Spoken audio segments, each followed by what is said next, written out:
تعال لكم القصب. أقسم بالله العظيم أن أخلص لله ولملكي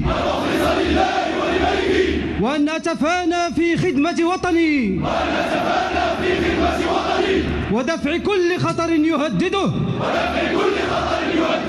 وأن أنفذ أوامر قائد الأعلى صاحب الجلالة